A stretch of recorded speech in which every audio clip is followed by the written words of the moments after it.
Hello everybody, welcome to my channel. This is my first video. I've tried it a few times before, but just didn't really care for how it was going. So thought I'd give it a try again. Today is Christmas Day, 2024. Merry Christmas to everybody. Not sure when this video will go out, but anyway, Merry Christmas. Uh, so this is my project. This is my 54 Chrysler New Yorker.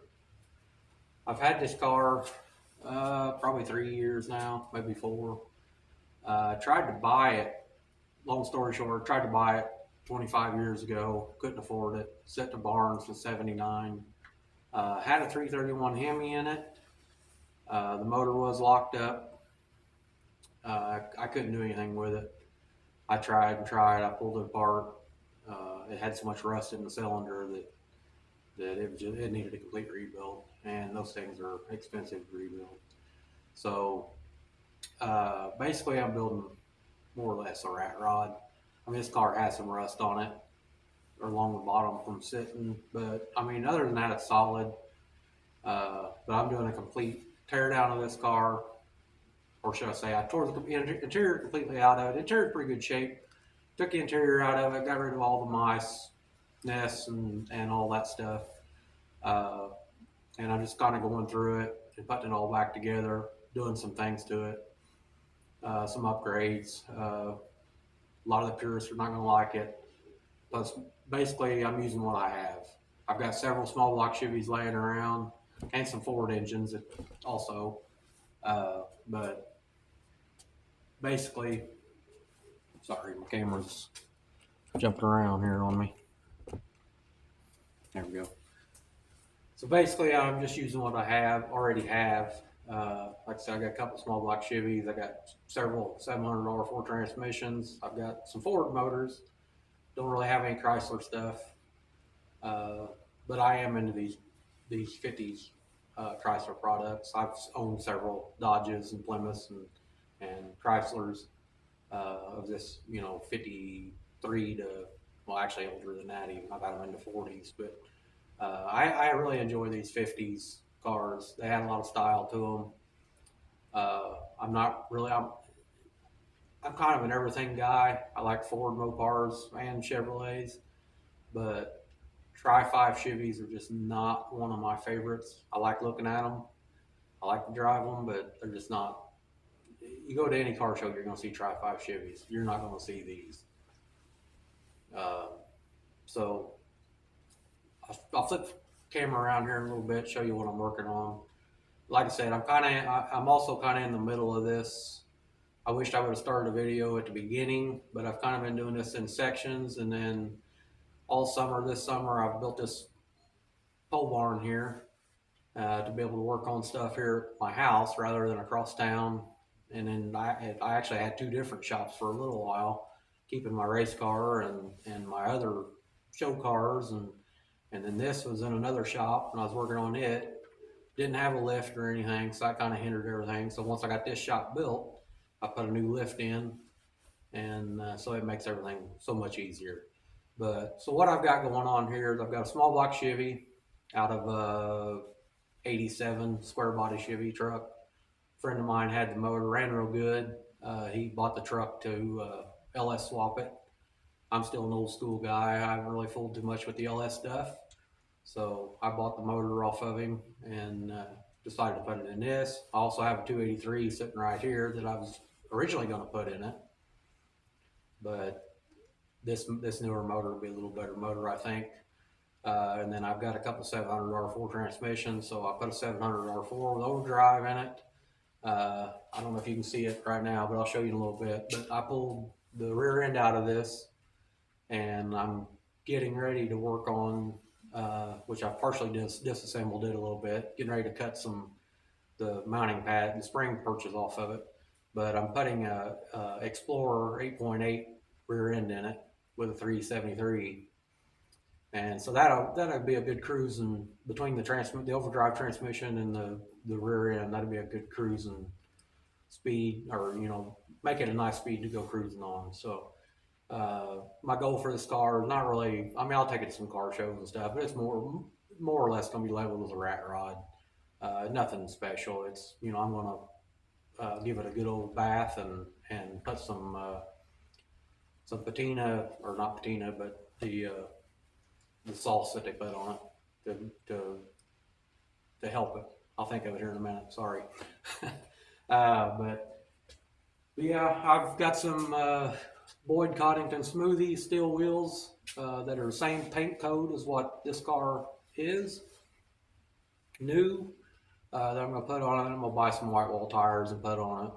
Not anything real wide, probably 2 inch, 2.5 inch wide white walls. Um, and then I'm gonna completely rewire it. I took the master cylinder, or I took the master cylinder and brake booster off of this. This was a power brake car. I took all that, and a power steering car for that matter. But I took all that stuff off. Uh, Bought an aftermarket master cylinder brake booster and put on the firewall. So I've got that mounted temporarily because I need to put sound editor and stuff on it. So I'll take all that stuff back out.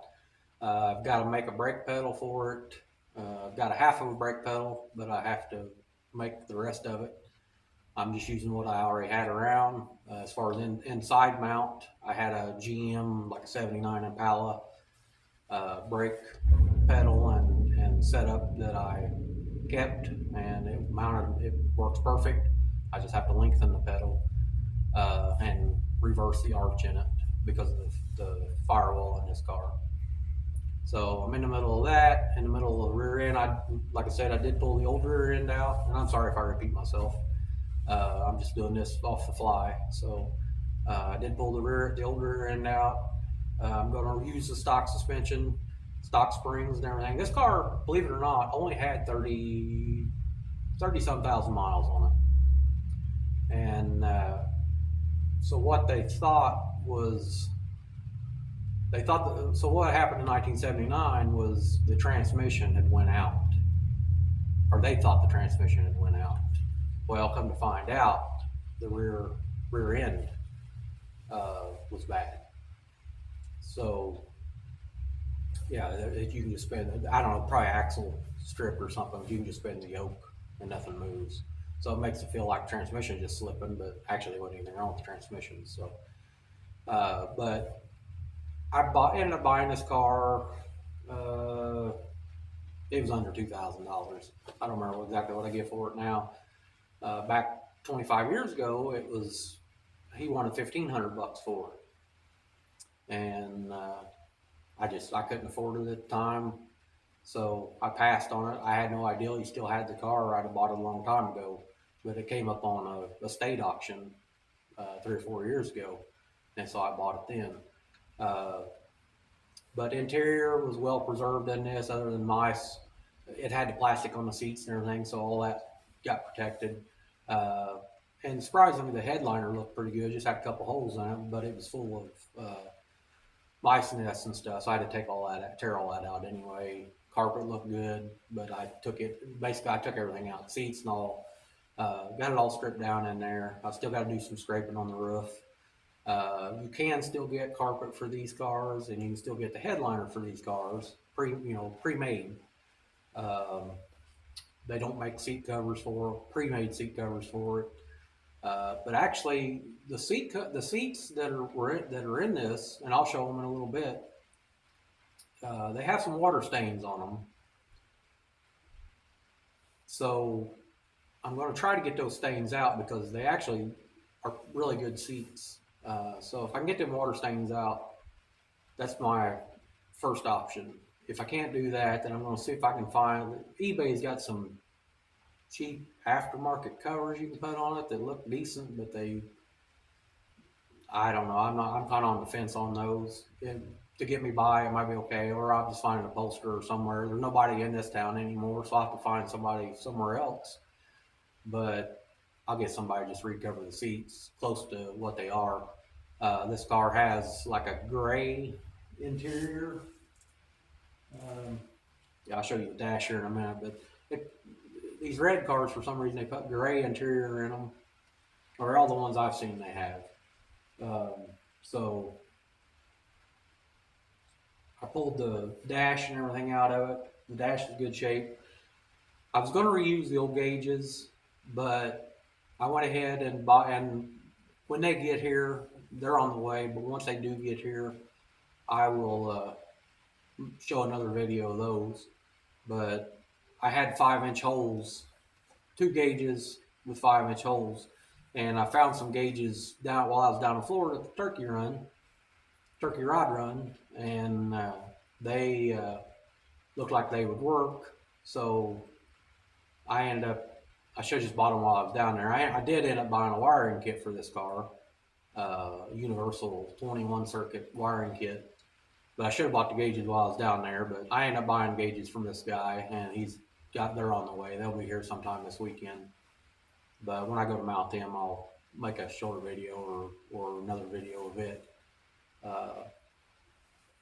But they're going to be real simple to install. Everything's, I'm going to be able to use all my gauges, or not my gauges, but my switches. I can get universal 12-volt switches that'll fit right in place of these and still be able to use my knobs and everything and make it look factory. So I don't have anything under the dash hanging as far as like oil gauges, because the gauges I bought is a speedometer, and I could have got mechanical or speed sensor, but this 700R4 has a mechanical. It's for a mechanical speedometer, so I went and got a mechanical speedometer for it. Then the other gauges have the temp, oil pressure, fuel, and all that stuff, and comes with all the senders. So that way I can use all that, and I don't have to put anything under the dash, that looks cheesy or anything like that. Even though it's not, like I said, this is going to be a more or less classified as a rat rod. It's not going to be loud or obnoxious, if I can get that word out. But it's going to be a fun cruiser for me and my family. It's a 4-door. I mean, it's nothing special. It's special to me, but it's not special to anybody else. I mean, these cars ain't worth anything. But so back to my story with the Hemi. So I give, I think, $1,700-1,800 for this car. Real close to that. I ended up selling the Hemi out of this in pieces to a guy up north that drove 4.5 hours down here and give me $1,000, I think, for the motor. And he's gonna rebuild it and put it in an old 30s street rod. So, I mean, I'm down to $700 in this car before I start buying a bunch of stuff for it. But I don't have anything in this car, but it means something to me. It's a car that I'll never sell. And it's, I've done some builds before, but nothing this extensive as far as doing a complete front to back build. And it's not really a restoration because I'm not going to restore it. But as far as, drive line and interior and wiring and fuel tank. I did pull the old fuel tank out of it. Had about 5 gallons of gas in it. That was pretty nasty because it's 40-year-old gas, or 45-year-old gas probably.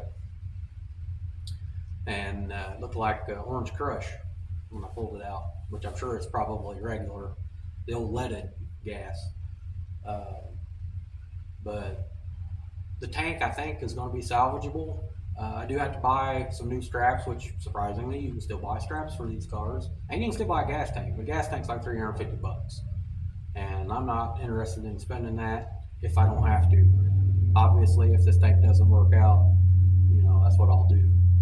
Because I don't really want to put a fuel cell or anything in the trunk or any of that stuff. But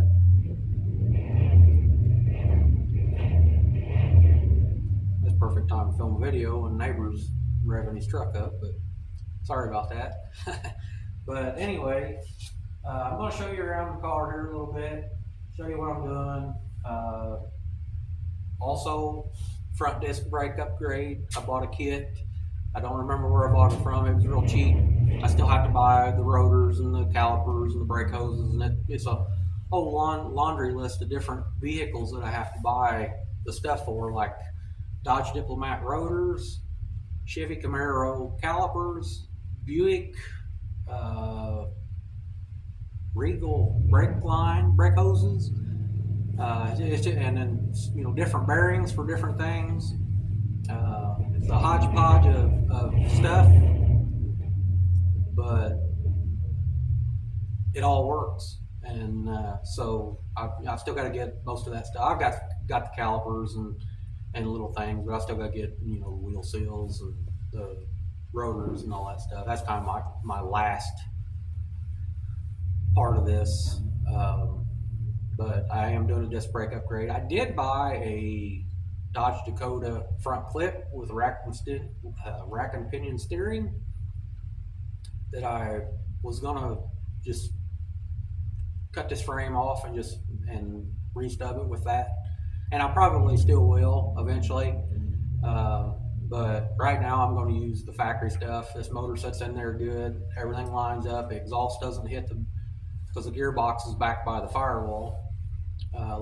Pretty much all of them are in the 50s, uh, but everything is going to clear just fine. I had to make some motor mounts for this to get that Chevrolet small block in here, and then I was able to offset the rear end or offset the motor 1 inch to the right, and the rear end that I'm putting in it, the Explorer rear end, they're offset 2 inches to the right.